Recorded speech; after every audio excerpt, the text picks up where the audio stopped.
What is going on, everybody? Welcome back to the show. Make sure to like, comment, share, subscribe, follow that Twitter right down here. And let's get started. Today we're going to be talking about a lot of stuff. First thing is I ripped my pants. Ripped my sweatpants. The nail in my desk completely tore it and scratched my leg too. And I'm borderline dead right now because I just bought these sweatpants. So let's get started. David Dobrik. We're going to talk about David Dobrik because I see this guy everywhere. He has, he's with Justin Bieber. He's with Kylie Jenner. He's on The Tonight Show. Why is he so famous?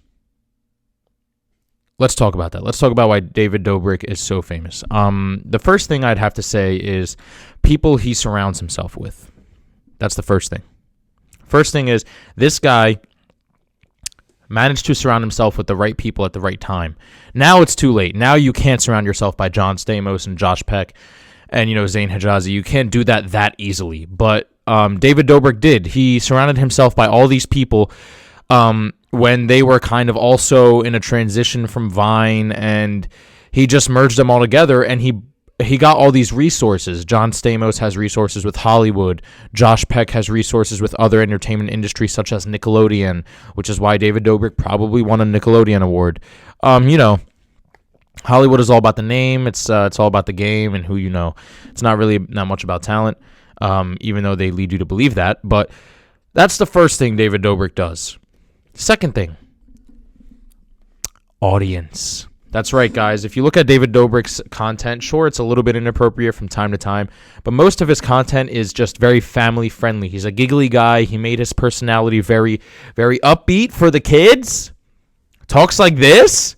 Nobody actually talks like that in real life, but David Dobrik talks like that, What did we do today? Like, he talks really, eccentric, extravagant, makes the kids from ages 8 to like 18 or 18 to 24. He makes young people feel very happy with the way he voices his things, and his content has a lot of shock value.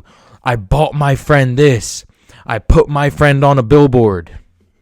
Surprising my mom with a Tesla. It's like shock value mixed in with a very PG kind of personality, and around the right people. All three of those are just a cocktail of success for David Dobrik, which is why he's succeeding. And a lot of people think he's annoying. A lot of people think he fake laughs. A lot of people think that he's childish and stuff. And, the truth of the matter is the guy's making bread. The guy's making bank, honestly. I mean, if you told me that I could be like that and make the money he's making, yeah. Where's the fake laugh at? Give me the fake laugh. Like, if you told me that I have to just buy my mom a Tesla and I'll make the amount of money he makes, yeah, I'll buy like 45 Teslas. All right, don't at me. I don't care. If I'm making millions and millions of dollars a year, I'll do anything.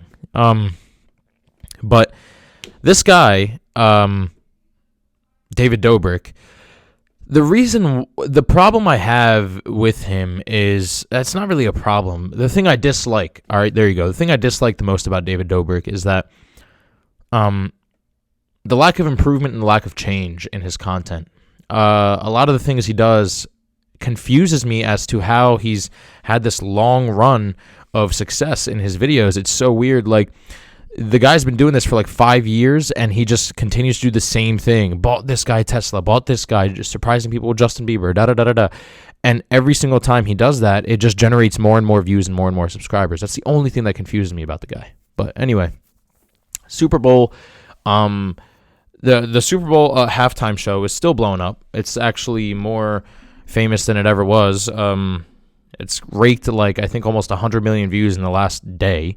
And the only thing I have to say about it is, to be completely honest, I don't think it was that perverted. I mean, a lot of people are saying there was a lot of nudity and stuff, and it's like, you had to watch it to realize that Jennifer Lopez and Shakira would have nudity.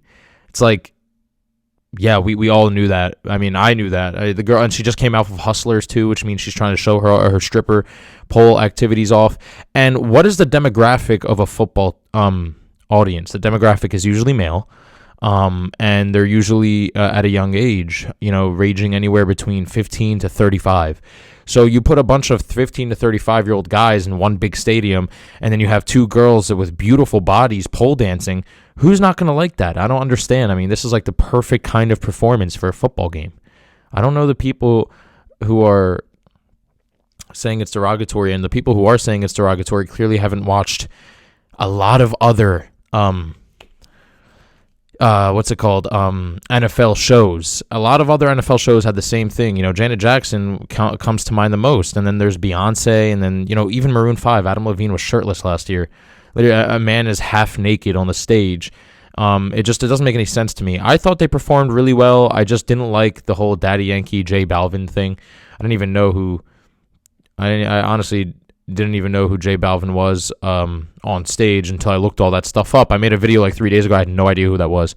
But at the end of the day, the performance to me was not good. I don't care about the nudity. I don't care about anything. I just didn't like it. I didn't like how short it was, and I didn't like the music.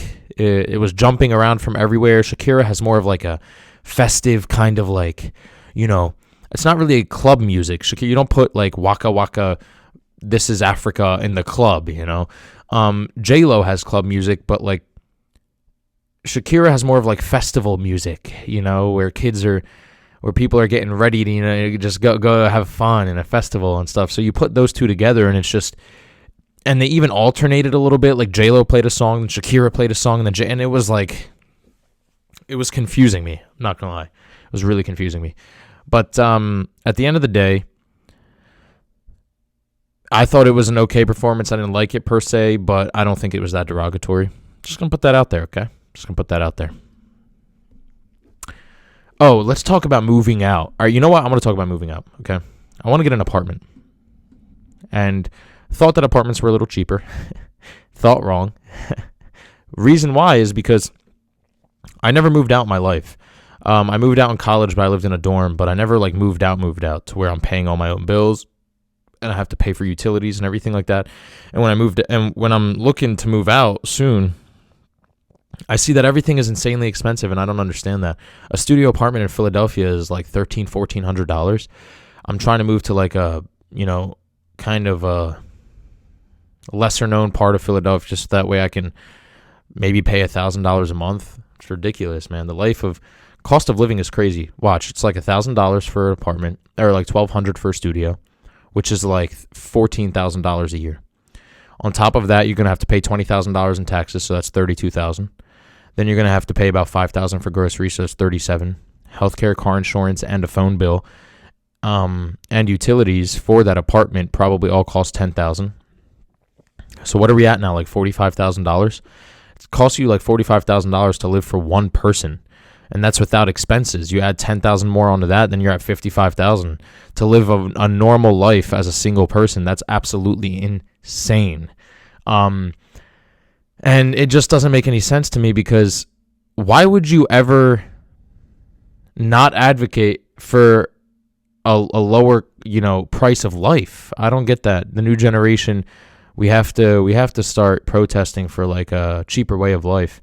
I don't really see that many people protesting about that. But anyway, like, comment, share, subscribe, and tell me what you guys think. I'll see you next time. Peace out.